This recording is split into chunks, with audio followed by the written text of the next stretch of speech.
In the name of Allah Almighty, the most beneficent and the most merciful, and with the 99 names of Allah Almighty, who just says be and it is done.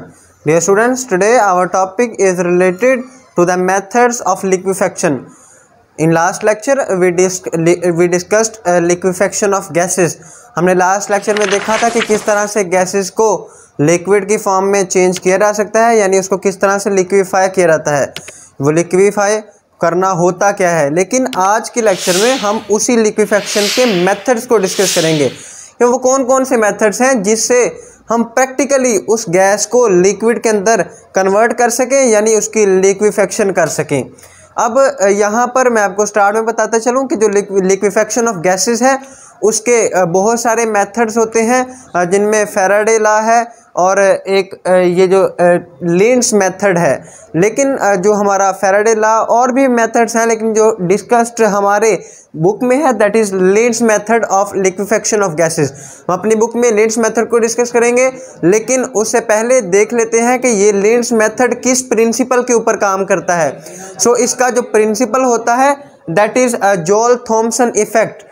ये जोल-थॉम्सन effect के principal के ऊपर base करता है। तो सबसे पहले जोल-थॉम्सन effect को ही देख लेते हैं कि ये होता क्या है। तो जोल-थॉम्सन इफेक्ट को आप स्टार्ट में इसी चैप्टर के स्टार्ट में आप पढ़ चुके हैं। वहाँ पर डेफिनेशन कुछ यूँ थी, when sudden expansion of gases occurs cooling take place. उसी चीज़ को मैंने थोड़ा सा मॉडिफाई करके जो इस टॉपिक के अंदर डेफिनेशन है वो लिखा है, when a compressed gas is allowed to expand, कि जब किसी भी कंप्रेस की हुई गैस को हम एक्सपैंड करते हैं इट गेट्स कूल्ड, तो फिर वो ठंडी हो जाती है। अब इस स्टेटमेंट को समझते हैं ज़रा। इसमें समझने के लिए सबसे पहले जो मेन वर्ड्स हैं, एक कंप्रेस का है और दूसरा एक्सपैंड का है। अब कंप्रेस गैस क्या होती है। अब फर्ज करें आपके पास एक कंटेनर है, उसके अंदर गैस है और गैस के अंदर जाहिर सी बात है मॉलिक्यूल्स उस गैस के होंगे। जब आप उसके ऊपर सफिशिएंट प्रेशर अप्लाई कर देंगे तो उस टाइम पर वो जो मॉलिक्यूल्स हैं वो एक दूसरे के करीब करीब आ जाएंगे। तो जब आप वहाँ पर हाई प्रेशर अप्लाई करते हैं तो उस टाइम पर जो गैस होगी उसको हम कंप्रेस्ड गैस का नाम देंगे। उसके बाद अगर हम वहीं से प्रेशर को कम कर दें, उसी कंटेनर में से प्रेशर को कम करते चले जाएं और प्रेशर को बहुत ज़्यादा कम कर दें, इतना कम कर दें कि जो मॉलिक्यूल्स हैं वो एक दूसरे से काफ़ी हद तक दूर होते चले जाएं, तो वो जो कंडीशन होगी गैसेस को, उसको हम एक्सपेंशन ऑफ गैसेस या फिर एक्सपेंडेड गैस का नाम देंगे। तो देखिएगा ज़रा, अब समझने में काफ़ी हद तक आसानी होगी कि वैन अ कंप्रेस्ड गैस के जब एक प्रेशर अप्लाई की गई गैस को अलाउ करते हैं हम कि वो एक्सपेंड हो, यानी इसको जो एक्सपेंशन है वो हो जाए वहाँ पर। तो यहाँ पर एक और वर्ड नोट कीजिएगा, ये सडनली होना चाहिए, सडनली, अचानक से, कि ये जो कंप्रेस गैस है उसको हम एक्सपेंड करें अचानक से, तो उस टाइम पर क्या होगी, वहाँ पर वो जो गैस होगी वो कूल हो जाएगी, यानी वो ठंडी हो जाएगी। अब आप पूछेंगे सर कंप्रेस गैस को आपने एक्सपेंड कर दिया, समझ में बात आती है, लेकिन ये कूलिंग का प्रोसेस कैसे हुआ, वो गैस ठंडी कैसे हुई, तो इसको हम थोड़ा सा आगे जाकर डिस्कस करेंगे इसी क्वेश्चन को। लेकिन इसी के कॉन्टेक्स्ट में हम कुछ चीज़ें देख लेते हैं कि मैंने आपको बताया कि जब कंप्रेशन हो रही होती है तो उस टाइम पर मॉलिक्यूल्स क्या होते हैं, एक दूसरे के करीब करीब आ जाते हैं, और जब एक दूसरे के करीब करीब आ जाते हैं तो वहाँ पर इंटरमॉलिक्यूलर फोर्सेस डेवलप होना शुरू हो जाती हैं।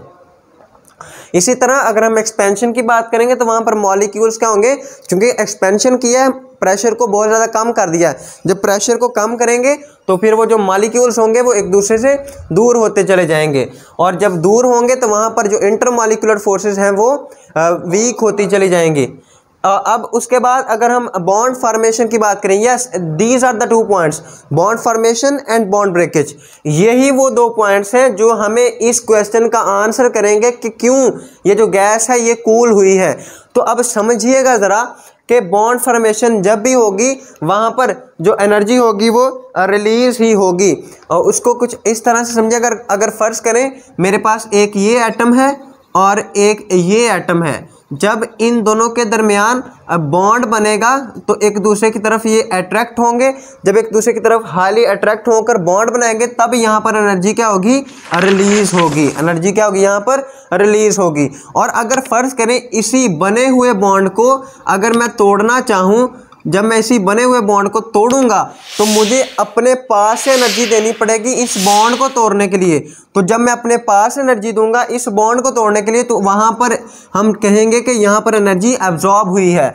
जब हमने बॉन्ड तोड़ा था तो वहाँ पर एनर्जी एब्जॉर्ब हुई, जब बॉन्ड बना तो वहाँ पर एनर्जी रिलीज हुई। तो ये बात याद रखिएगा कि जब भी बॉन्ड बनेगा तो वहाँ पर एनर्जी रिलीज होगी और जब बॉन्ड ब्रेक होगा तो वहाँ पर एनर्जी एब्जॉर्ब होगी। अब सर इसका इस चीज़ से क्या रिलेशन? तो रिलेशन है सर किस तरह से, देखिएगा ज़रा। जब कंप्रेस गैस थी तो वहाँ पर फोर्सेस ऑफ अट्रैक्शन डेवलप्ड थी, यहाँ पर यानी वहाँ पर जो मॉलिक्यूल्स थे उनके दरमियान सफिशिएंट फोर्सेस ऑफ अट्रैक्शन थी। और जब हमने उनको सडनली एक्सपेंड कर दिया, यानी जब वो मॉलिक्यूल्स एक दूसरे से दूर दूर जाएंगे तो वहाँ पर जो मॉलिक्यूल्स हैं उनके दरमियान जो इंटरमॉलिक्यूलर फोर्सेस हैं वो ब्रेक होना शुरू होंगी। जब वो दूर दूर जाएंगे तो उनके दरमियान इंटरमॉलिक्यूलर फोर्सेस ब्रेक होना शुरू होंगी, और जब वो ब्रेक होंगी तो फिर वहाँ पर एनर्जी क्या होगी? रिलीज होगी। सॉरी, जब वो ब्रेक होंगी तो वहाँ पर एनर्जी एब्जॉर्ब होगी।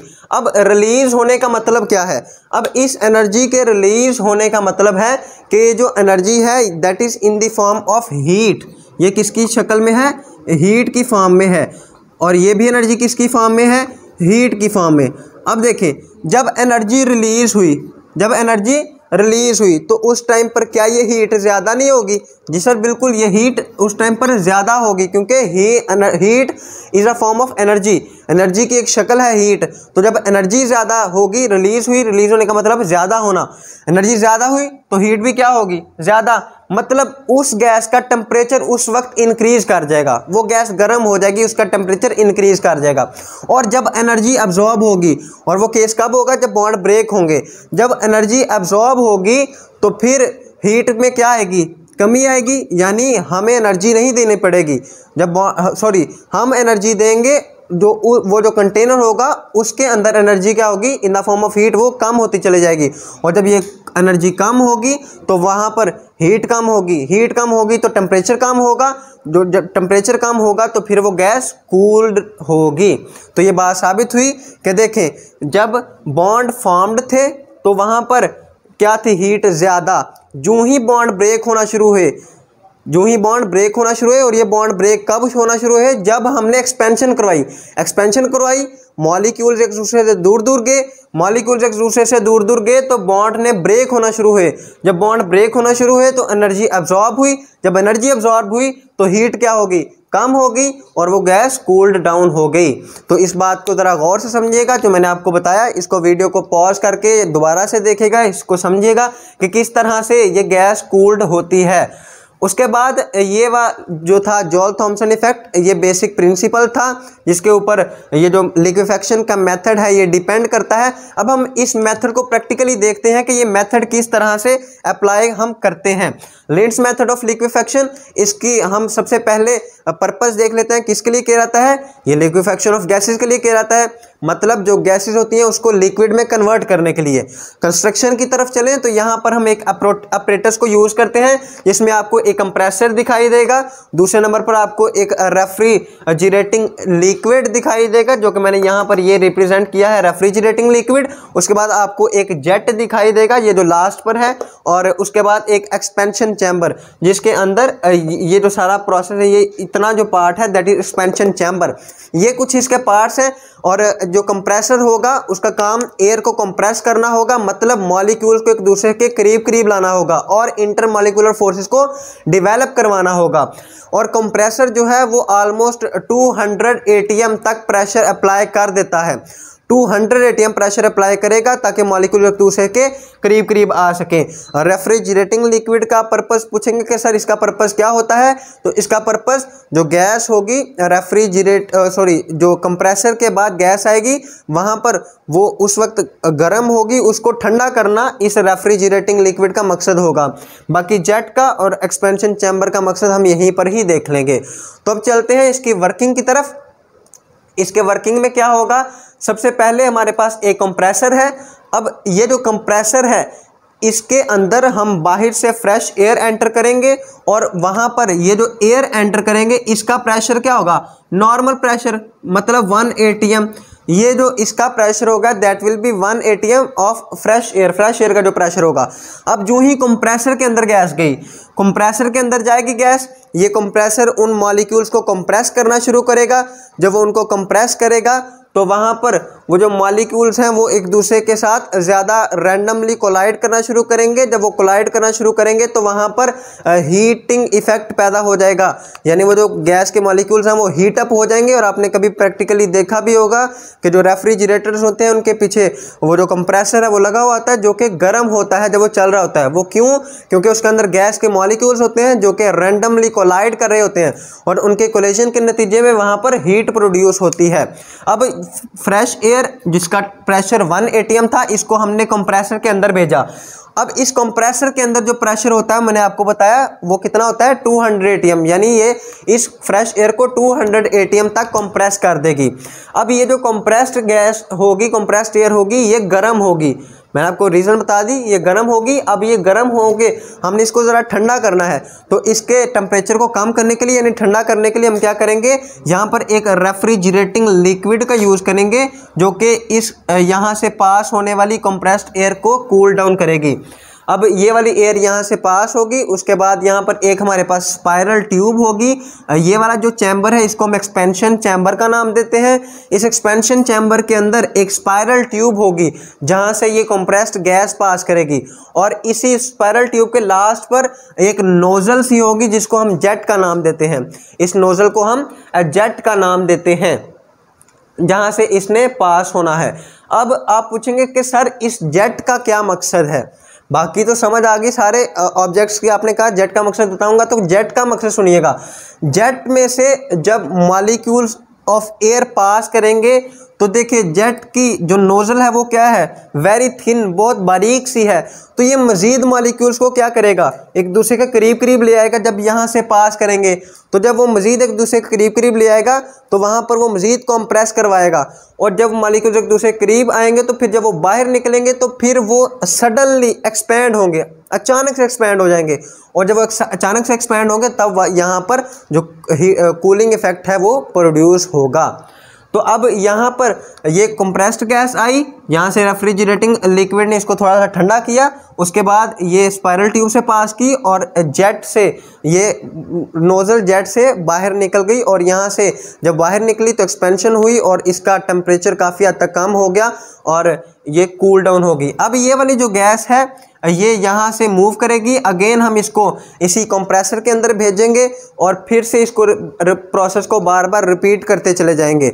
जब ये प्रोसेस रिपीट होगा तो फिर यहाँ से हमारे पास लास्ट पर काफ़ी ज़्यादा कूल्ड एयर हमें मिल जाएगी और हम यहाँ पर इसी कंप्रेशन चैम्बर के साइड से हम इस कूल्ड एयर को ड्रॉ कर सकेंगे।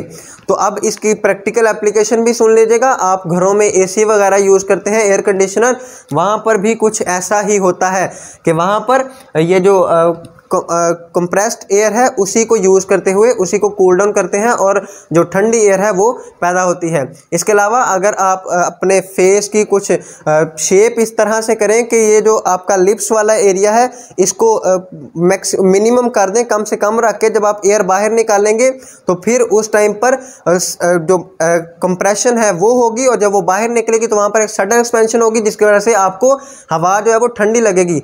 और अगर आप मुंह का जो एरिया है वो कम ज़्यादा रखते हैं तो फिर वहाँ पर एक्सपेंशन नहीं होगी जिसकी वजह से जो गर्म है वो हवा वो आपको फील होगी। So that was about the working of Linde's method. और लास्ट पर इसका लिमिटेशन देख लेते हैं कि इसका लिमिटेशन क्या है। यानी लिमिटेशन का मतलब वो कौन सी कंडीशन है जिसके ऊपर ये जो मेथड है ये अप्लाई नहीं हो सकता। That is for the gases which are hydrogen and helium.